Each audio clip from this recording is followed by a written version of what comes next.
L'exposition annuelle des centres de jeunes adolescents des îles sous le vent a eu lieu ce jeudi 27 juin à la mairie d'Outuroa.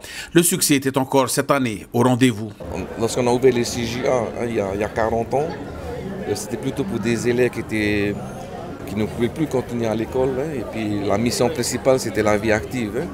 Là, depuis quelques années, là, je remercie notre inspecteur qui a bien propulsé cette dynamique. On réussit à réintégrer nos élèves dans le cursus plutôt professionnel, à hauteur de 70%. Sur 10 élèves qui quittent les CGA, il y a 7 qui retournent vers une formation qualifiante, type CAP.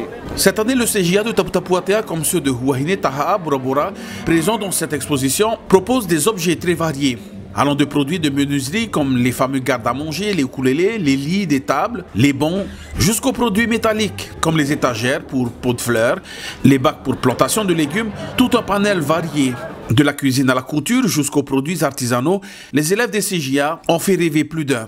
Mais ces produits n'auront certainement pas vu le jour, sans bien sûr le soutien du corps enseignant, mais aussi celui d'un partenaire infaillible, celui des communes. C'est le cas à Tapu Tapu Atea. Je tiens vraiment à remercier le maire et le conseil municipal qui nous soutient quotidiennement dans nos besoins. Sans la commune, c'est très difficile pour nous de parfaire notre enseignement. C'est pas des subventions en numéraire, mais c'est des subventions en outils. Mais se former au CJA, c'est aussi apprendre autrement, grâce à un système d'apprentissage en alternance, ce qui favorisera plusieurs avantages, qui permettront notamment aux élèves de développer leur créativité. Sur 27 heures de cours, ils ne sont pas entre quatre murs pendant toute la journée. C'est à moitié, la moitié du temps d'enseignement est professionnel.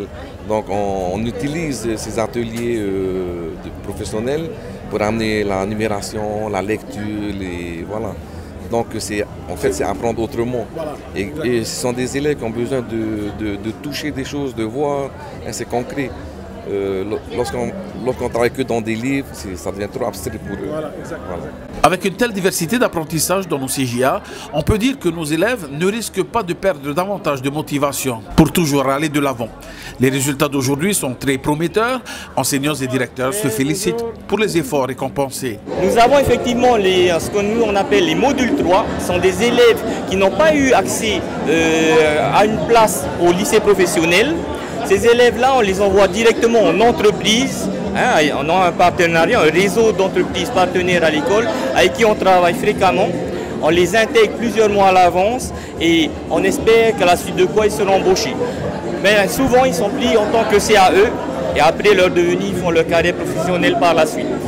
Dans cette exposition d'aujourd'hui, beaucoup de réalisations innovantes sont proposées par les élèves du CJA de Huahine. On a des produits qui marchent du tonnerre, qui marchent très bien ici à Reatea. C'est tout ce qui est produit pliable que les gens adorent. Donc ceux-là, on les actualise. Et à côté de ça, on a des produits créatifs que les élèves veulent innover. Donc on a aussi des innovations comme les porte-stylos, les repose-vini, où c'est l'imaginaire de l'élève qui est mis en avant. Sachant qu'à la fin, ils sont récompensés par un pourcentage sur les bénéfices octroyés, gagnés sur Reatea. Cette année, le CJA de Bora, bien que représenté, n'a pas exposé grand-chose, à en croire sa directrice, pour la simple raison que beaucoup de leur production durant l'année scolaire étaient des commandes de particuliers. Pas étonnant que le carnet de commandes soit bien chargé pour l'île la plus touristique de Polynésie française. Nous organisons, nous faisons des projets, des ventes, voilà, auprès des particuliers, auprès des hôtels, et c'est ça qui nous permet quand même de pouvoir vivre. En Polynésie, on compte 22 CJA qui accueillent 600 élèves répartis entre les îles de la Société, les Australes et les Marquises. Ces centres proposent diverses formations allant de la maçonnerie à la menuiserie en passant par la restauration.